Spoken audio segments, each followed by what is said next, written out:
Hello दोस्तों, stories with साधना में आपका स्वागत है। मैं आपको सुना रही हूँ कलेक्टर साहिबा उपन्यास, जिसका ये 13वां भाग है। इसका नाम है मुखर्जी नगर की गपशप। तो शुरू करते हैं। दिल्ली के जीटीवी नगर की कैंपस लाइब्रेरी के बाहर हम एक दर्जन भर मित्र बैठे हुए थे। हमारे ग्रुप में गर्मा गर्म चल रही बहस के बीच विद्या आई और बोली, मैंने 50 मॉक टेस्ट का 3 बार रिवीजन कर लिया है। और गिरीश, तुमने? मैं तो विजन पीटी 365 पर अटका हूँ। बीच में ही सुमित बोल उठा, तुम लोग रिवीजन कर रहे हो तो मेरा तो सिलेबस भी पूरा नहीं हुआ है। तुम लोग पढ़ रहे हो, मैं तो पढ़ाई शुरू करने के बारे में सोच रहा हूँ, लव गुरु ने कहा। लव गुरु भैया तो गूगल में सर्च कर रहे थे कि 2 महीने में आईएएस प्री कैसे निकले। सुमित ने लव गुरु की असलियत सबके सामने लाकर रख दी। 2 महीने में कांस्टेबल की परीक्षा न निकले, आईएएस प्री क्या घंटा निकलेगा? पर लव गुरु कहाँ चुप रहने वाला था। सुमित, तू जो कहना चाहता है कह, अपने अंदर का लावा बाहर आने दे। माना कि तुम्हें भौंकना आता है, पर याद रखना हमें सिर्फ ठोंकना आता है। जब भी यूपीएससी का फाइनल रिजल्ट आता है तो नए नवेले ग्रेजुएट लड़के गूगल में सर्च करते हैं, how to clear UPSC in just 3 months, how to prepare UPSC current affairs in 1 month। UPSC इतना आसान होता तो हर गली मोहल्ले में से एक आईएएस निकलता। कुछ इनसे भी ऊंचे दर्जे के सिरफिरे तो गूगल में सर्च कर रहे होते हैं कि आईएएस की तैयारी करने के दौरान गर्लफ्रेंड बनाने के फायदे और नुकसान क्या क्या हैं। मुख्य परीक्षा से डर नहीं लगता साहब, प्री से लगता है। इसमें 3 बार फेल हो गया मैं। मेंस देता तो कभी फेल नहीं होता। पता है, मैं 2016 में आईएएस प्री परीक्षा में पूरी तरह फेल हुआ। 2017 में कुछ नंबरों से रह गया और इस बार केवल 1 नंबर से प्री में रह गया। इम्प्रूवमेंट तो हो ही रहा है। रविकांत ने घोर आशावादी अभ्यर्थी का परिचय देते हुए कहा। इतने भी आशावादी मत रहो, अच्छे से मेहनत करो और एक ही प्रयास में यूपीएससी क्लियर कर लो, नहीं तो अगली बार पछताओगे और कहोगे कि बार बार कम से कम मुख्य परीक्षा तो दी थी। फिर 2021 में कहोगे कि मुख्य परीक्षा कुछ नंबरों से रह गई और तब तक फाइनल अटेम्प्ट आ जाएगा, लवगुरु ने कहा। और तुम्हारी तोंद क्यों निकलती जा रही है? सुमित ने पूछा। बेटा, एक बात समझ लो, अगर पेट बाहर निकल रहा है तो इसका मतलब यूपीएससी की तैयारी सही चल रही है। इससे पता चलता है कि लड़का केवल और केवल पढ़ाई कर रहा है। उनके पास घूमने और एक्सरसाइज का भी टाइम नहीं है। मैंने लवगुरु का पक्ष लेते हुए कहा, वैसे इस बार तो पीटी 365 करंट अफेयर्स को घोल कर पी जाऊंगा। लवगुरु ने कहा, यूपीएससी कभी भी नियम बदल सकता है, करंट पूछे ही नहीं तो। वैसे एक बात तो है, हम पीटी 365 पढ़ते पढ़ते एनपीए बन गए, लेकिन सिलेक्शन का अता पता नहीं, सुमित ने कहा। अच्छा भैया, सुना है विजन आईएएस बेस्ट है। दिल्ली विश्वविद्यालय से स्नातक कर रहे और यूपीएससी की हमारी मंडली ने नवागंतुक गौरव ने यह बात कही। हमें यूपीएससी के बारे में ज्ञान मत पेल, तेरी उम्र का हमारा बेटा है, लवगुरु ने अंगड़ाई लेते हुए बोला। लवगुरु भाई, हम सब आपको ज्ञानी बाबा इसीलिए तो कहते हैं। मुखर्जी नगर में 2-4 साल और रहोगे तो तुम्हें भी हर कोई ज्ञानी बाबा कहेगा, मैंने स्कॉच पीते हुए कहा। जॉब नहीं कर रहे हैं, यह इम्पोर्टेंट नहीं है। यूपीएससी की तैयारी कर रहे हैं, यह इम्पोर्टेंट है, लवगुरु ने चेहरे पर आत्मविश्वास लाते हुए कहा। सुमित भाई, ये बताओ, अब जियोग्राफी ऑप्शनल यूपीएससी में इतना पिट रहा है तो क्यों ज्योग्राफी रखा है? लाइफ में अपन को कुछ डेयरिंग करना था, इसलिए। अच्छा सुमित, जीवन का वर्णन 4 शब्दों में करूं? मैंने पूछा। यूपीएससी ने लगा दी, सुमित ने तपाक से जवाब दिया। मंजिल की सीढ़ियां चढ़ते जाओ, ससुरी कभी तो खत्म होगी। एक बात तो कहें गिरीश भाई, गर्लफ्रेंड के चक्कर में पड़े रहोगे तो घंटा नहीं निकलेगा आईएएस एग्जाम, बस मुंगेरी लाल की तरह हसीन सपने देखते रह जाओगे, अमित ने कहा। My girlfriend is already an IAS officer. वैसे मैं भी बन ही जाऊंगा। मुझे तो तुम्हारी बात में थोड़ी जलन की बू आ रही है।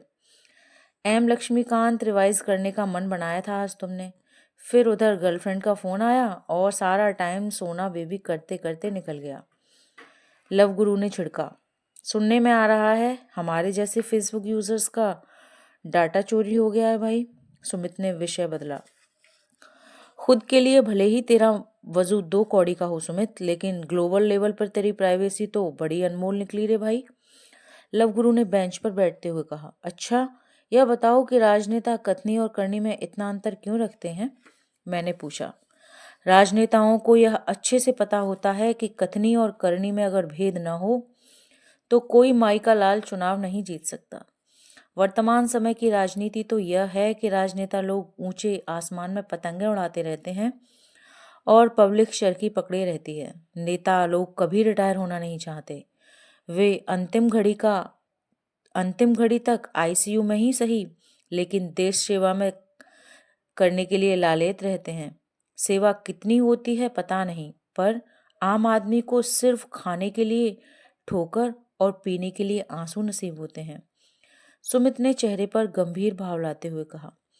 नेता कहते हैं कि चुनाव जिता दो, अच्छे दिन आएंगे, लेकिन अच्छे दिन तो दूर दूर तक नहीं दिख रहे।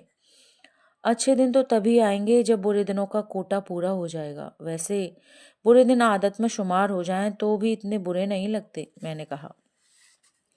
ये सब छोड़ो यार, एक बात सोच रहा था मैं बहुत दिनों से। यदि जातिगत आरक्षण खत्म कर दिया जाए तो क्या जातिवाद खत्म हो सकता है? तुम लोगों को क्या लगता है? लवगुरु ने विषयांतर करते हुए पूछा। ऐसा नहीं है कि जातिवाद नामक दैत्य के प्राण रिजर्वेशन नामक तोते में बसते हैं। बस उस तोते की नस मरोड़ दो तो देश से जातिवाद बिल्कुल खत्म। लोग आज भी शादी रचाते रचाते जाति, उपजाति, गोत्र देखते हैं और इसे अपनी आन मान समझते हैं। और हम यह उम्मीद कैसे रखें कि जातिवाद खत्म हो जाए? यह तो दिवा स्वप्न देखने जैसी बात होगी।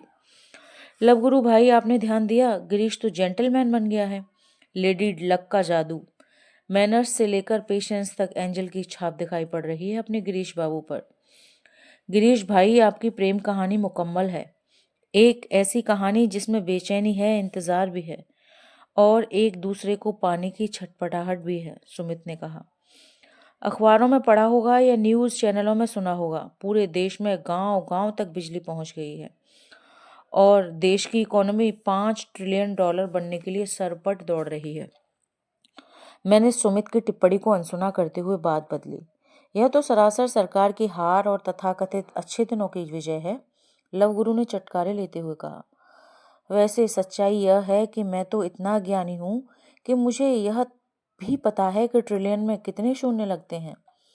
अरे लोमड़, अरे गीदड़, अरे लंपट, अबे लीचड़, अबे गोबर, अबे कीचड़, अरे नाशुक्रे, इतना भी नहीं पता, सुमित ने मजे लेते हुए कहा। वैसे सच बात तो यह है कि मुझे भी नहीं पता। तो यूपीएससी छोड़ दे, तेरे से नहीं होगा। क्या जब लास्ट बॉल में 6 रन चाहिए होते हैं तो धोनी गेंद खेले बगैर ही पवेलियन चला जाता है? नहीं ना, क्या पता लास्ट बॉल पर छक्का जड़ दूं, सुमित ने कहा। भारत देश लहर प्रधान देश है। सुनने में आ रहा है कि कोरोना की चौथी लहर जून महीने तक दस्तक दे सकती है। वैसे तो भारत में भी कभी विकास की लहर तो कभी योगी लहर तो कभी मोदी लहर आती ही रहती है। ये कोरोना की लहर हमारा क्या उखाड़ लेंगी। साल 2020-2021 बड़े मनहूस साल रहे। साल 2020 और 21 मेरी जिंदगी में मेडन ओवर की तरह गए। कुछ भी हाथ नहीं आया। मैंने अपनी व्यथा लवगुरु को सुनाई। कुछ हाथ नहीं आया तो कोई बात नहीं, यह अपने आप में कोई छोटी उपलब्धि नहीं है कि इतनी भयंकर महामारी में भी अभी जीवन के मैदान में टिके हुए हो। जिस तरह क्रिकेट के गेम में जल्दी जल्दी रन बनाने के ज़्यादा इम्पोर्टेंट होता है मैदान में लास्ट तक डटे रहना, लवगुरु ने दार्शनिक ज्ञान को अपने भेजे से निकालते हुए कहा। आजकल एक नया ट्रेंड देखने को मिल रहा है कि किसी ग्रेजुएट लड़के को कोई लड़की रिजेक्ट कर दे या ब्रेकअप कर ले तो लड़के शादी में ज़रूर आना फिल्म से इंस्पायर होकर यूपीएससी की तैयारी शुरू कर देते हैं। मुझे तो कभी कभी ऐसा लगता है कि यूपीएससी में 50% कंपटीशन टूटे दिल के मजनुओं का है, जहां या तो इंसाफ है या इंतकाम, सुमित ने कहा। एक बात ध्यान रखो, दिल टूटने मात्र से यूपीएससी नहीं निकल जाता, नहीं तो गली का हर आशिक आईएएस ऑफिसर बन जाए। कमर तोड़ मेहनत करनी होती है। अगर तुम यूपीएससी एस्पिरेंट हो, तुम्हें किसी लड़की से प्यार हो जाए और वह तुम्हें लात मार दे तो उसे जाने दो, पर उससे प्यार करना मत छोड़ो। देख लेना, एग्जाम क्लियर होने पर वह सबसे पहले बधाई देने आएगी। सिविल सेवा की चाह गलत नहीं है और न ही प्रयास करना गलत है, परंतु कुछ एस्पिरेंट्स मात्र गंगाजल मूवी देखकर खुद में रोमांच पैदा करके मुखर्जी नगर, ओल्ड राजेंद्र नगर या करोल बाग पहुंच जाते हैं। ये गलत है। कुछ एस्पिरेंट्स शादी में ज़रूर आना टाइप के भी होते हैं, जो मात्र इसीलिए सिविल सेवा चुन लेते हैं कि उनका प्यार ठुकराया गया है। अगर ऐसा है तो भाई मुझे सिविल सेवा की नहीं, वशीकरण वाले बाबा की ज़रूरत है। सिविल सेवा मात्र एहसासों का बहाव नहीं है, बल्कि बहुत सोच समझकर जीवन को एक नवीन यात्रा पर ले जाने वाला वह निर्णय है जिसमें आपके पास प्रत्येक परिस्थिति को स्वीकार करने का साहस होना चाहिए। निश्चित रूप से सफलता कई बातों का मिश्रण होती है, परंतु मुखर्जी नगर में रहकर आपने जो सीखा है वह भी किसी सफलता से कम तो नहीं है। आप जिस महान लक्ष्य की ओर अग्रसर हैं, उसमें चयन न होने के बाद भी आप लाखों लोगों से बेहतर बन जाते हैं। एक बात समझ लीजिए, यूपीएससी चयन का निर्णय आपका था, तो उसकी सफलता या असफलता की जिम्मेदारी भी आपको लेनी होगी। गर्व महसूस कीजिए कि आप भारत के सबसे उच्च एवं प्रतिष्ठित इम्तिहान में शामिल हैं। बड़ा लक्ष्य बड़ी कुर्बानी मांगता है, तो सजग हो जाइए अपने जीवन का सबसे बड़ा त्याग करने के लिए। सिविल सेवा तो सिकंदर की उस विजय यात्रा जैसी है जिसमें अंत में किसके हिस्से में क्या आएगा यह मात्र नियति जानती है। अर्जुन की भांति संपूर्ण मनोयोग से प्रयत्न करना ही वास्तविक विद्यार्थी का एकमात्र कर्तव्य है। एक बार हृदय पर हाथ रखिए और पूछिए कि क्या आपने ये निर्णय भावावेश में तो नहीं लिया है। अगर हाँ, तो शुरू में ही संभल जाइए। अगर बीच रास्ते में आ ही गए हैं तो इसे अपने जीवन का महान उद्देश्य बनाइए। यूपीएससी आपके लिए चयन ही है, बस बहानों को कुछ समय के लिए टोकरी में डाल दीजिए और अपना सर्वस्व अर्पण कर दीजिए। सिविल सेवा एक प्रतिस्पर्धा मात्र ही तो है जिसमें आप व मेरे जैसे प्रत्याशी भाग लेंगे। यह एक ऐसा चक्रव्यूह जैसा है जहां से निकलना आसान है यदि आपने यूपीएससी की रणनीति समझ ली है तो, अन्यथा आप अभिमन्यु बनने को तैयार रहें। महेश गौर ने जोड़ा। चलो दोस्तों, अब पढ़ने का समय हो गया है। लाइब्रेरी चक्कर लगाकर आते हैं और पढ़ाई करते हैं। लव गुरु ने वॉशरूम की ओर रुख करते हुए कहा। अगर टेबल कुर्सी पर घंटों पढ़ पढ़कर गर्दन और पीठ में दर्द न हुआ हो तो क्या खाक गंभीर यूपीएससी एस्पिरेंट्स हो तुम। सुमित ने ये मोटिवेशनल पंक्तियां बोलते हुए लाइब्रेरी की ओर प्रस्थान किया। अगर दिलों में स्वप्न का सपना लेकर चल रहे हो तो यूपीएससी एस्पिरेंट्स हो तुम, मैंने सुमित की ओर देखते हुए कहा। दोस्तों, ये भाग यहीं पर ख़त्म होता है और आपको ये सीरीज़ कैसी लग रही है कमेंट करके ज़रूर बताएं। नए हैं चैनल पर तो लाइक करें और सब्सक्राइब करें। धन्यवाद।